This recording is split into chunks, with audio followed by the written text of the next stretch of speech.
Halo Sobat Setia, selamat datang di channel Calon Penasehat. Di video kali ini saring terkait beberapa efek negatif dari seorang pemarah yang bisa merugikan diri sendiri. Jika bermanfaat buat Anda jangan lupa like, share, dan subscribe. Keadaan ini bisa memiliki beberapa dampak negatif. Beberapa kerugian yang bisa dialami oleh orang yang pemarah antara lain. 1. Kesehatan yang buruk akibat stres yang berkepanjangan. Stres yang berkepanjangan dapat memberikan dampak serius pada kesehatan. Ketika seseorang terus-menerus merasakan tekanan atau kecemasan, tubuhnya akan mengalami peningkatan kadar hormon stres seperti kortisol. Hal ini bisa mengganggu sistem kekebalan tubuh, meningkatkan risiko penyakit jantung, diabetes, dan tekanan darah tinggi. Selain itu, stres yang kronis juga dapat mempengaruhi kesehatan mental, menyebabkan depresi, kecemasan, atau gangguan tidur yang berpotensi memperburuk kondisi kesehatan secara keseluruhan. Selain masalah fisik, stres yang terus-menerus juga dapat berdampak pada perilaku seseorang, seperti kecenderungan untuk mengonsumsi alkohol atau menggunakan obat-obatan terlarang sebagai cara untuk mengatasi stres. Hal ini juga dapat menyebabkan masalah hubungan sosial dan pekerjaan, menciptakan lingkaran setan di mana stres menyebabkan masalah, dan masalah tersebut kemudian meningkatkan tingkat stres secara keseluruhan. Oleh karena itu, penting untuk mengelola stres dengan cara yang sehat, seperti olahraga, meditasi, atau terapi, untuk menjaga kesehatan secara keseluruhan. 2. Gangguan hubungan interpersonal dengan orang-orang di sekitarnya. Untuk mengatasi gangguan tersebut, penting untuk mencari bantuan profesional seperti terapis atau konselor. Terapis dapat membantu seseorang untuk memahami akar permasalahan yang mendasari gangguan tersebut dan memberikan strategi serta dukungan dalam memperbaiki hubungan interpersonal. Selain itu, mengembangkan keterampilan komunikasi, mempraktikkan empati, dan memahami batasan-batasan pribadi dan orang lain juga penting dalam membangun hubungan yang lebih baik. 3. Kesulitan dalam menyelesaikan konflik secara konstruktif. Kesulitan dalam menyelesaikan konflik secara konstruktif bisa berasal dari berbagai faktor. Salah satunya adalah kurangnya keterampilan komunikasi yang efektif. Orang seringkali kesulitan untuk mengungkapkan perasaan dan kebutuhan mereka secara jelas, yang dapat mengakibatkan ketegangan dalam situasi konflik. Selain itu, kurangnya pemahaman tentang perspektif orang lain juga bisa menjadi hambatan. Kesulitan dalam melihat dari sudut pandang yang berbeda dan kegagalan untuk menghargai perbedaan pendapat bisa membuat sulit bagi orang untuk menemukan solusi yang memuaskan bagi semua pihak yang terlibat.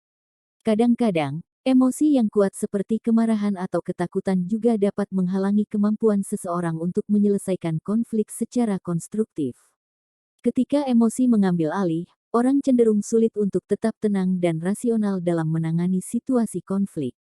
Hal ini bisa menyulitkan untuk mencapai kesepakatan yang baik karena fokusnya beralih dari mencari solusi menjadi mengekspresikan emosi. Dalam hal seperti ini, penting untuk belajar mengelola emosi dengan baik agar bisa membangun dialog yang efektif dan menemukan solusi yang saling menguntungkan. 4. Kerugian dalam karir atau pekerjaan karena kesulitan dalam mengelola emosi. Mengatur emosi mereka dengan baik seringkali memiliki kemampuan untuk mengatasi tantangan dengan lebih efektif. Mereka cenderung memiliki hubungan kerja yang lebih baik, dapat berkomunikasi secara efektif, dan mampu menyelesaikan konflik dengan bijaksana. Kemampuan ini juga mendukung keterampilan kepemimpinan yang kuat karena memungkinkan seseorang untuk memotivasi tim, mengelola stres, dan membuat keputusan yang tepat dalam situasi yang menantang. 5. Menyebabkan isolasi sosial karena sikap yang sulit diterima oleh orang lain. Isolasi sosial bisa dipicu oleh berbagai faktor, salah satunya adalah sikap yang sulit diterima oleh orang lain. Sikap ini mungkin berbeda dari norma sosial yang ada, membuat seseorang merasa sulit untuk berinteraksi atau diterima oleh lingkungannya.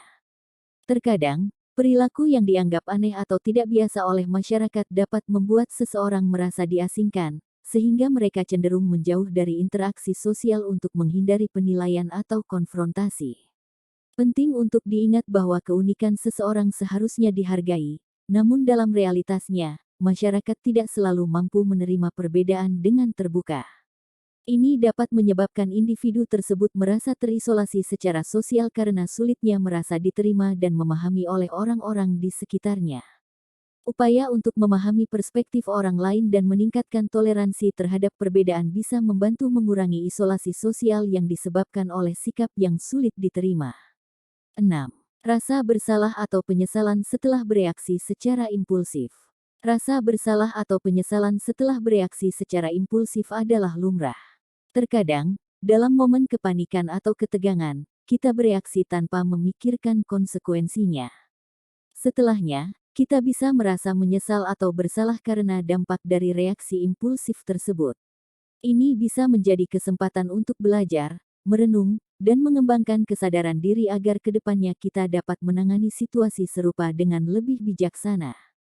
Mengakui dan memahami alasan di balik reaksi impulsif juga membantu dalam mengendalikan emosi dan menghindari penyesalan di masa mendatang.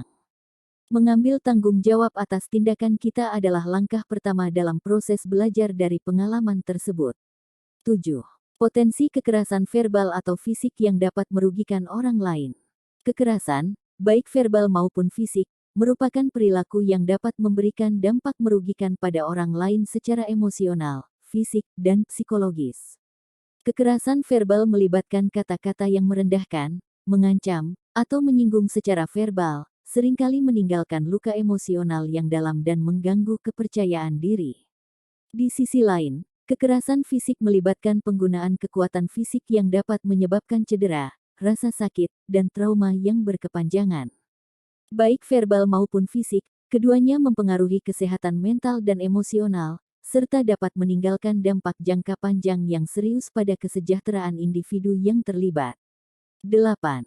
Kesulitan membangun dan mempertahankan hubungan yang sehat.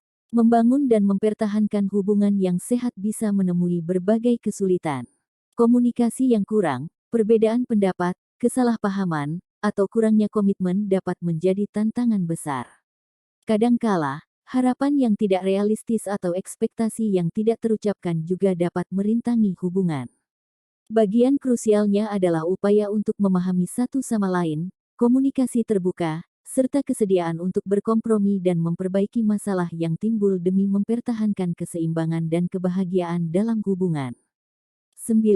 Kerugian dalam pembuatan keputusan karena dipengaruhi oleh emosi yang tinggi. Kerugian dari pengambilan keputusan yang dipengaruhi oleh emosi yang tinggi adalah kemungkinan untuk membuat keputusan impulsif dan kurang rasional.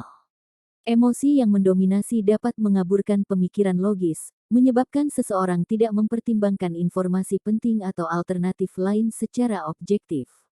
Hal ini bisa mengarah pada keputusan yang tidak optimal, terutama ketika situasi memerlukan pemikiran yang tenang dan analitis. Emosi yang kuat juga dapat menyebabkan penilaian yang terlalu dipengaruhi oleh perasaan saat itu, mengurangi kemampuan seseorang untuk melihat gambaran besar dan konsekuensi jangka panjang dari keputusan yang diambil. 10. Kehilangan kesempatan dan pengalaman positif karena fokus pada kemarahan.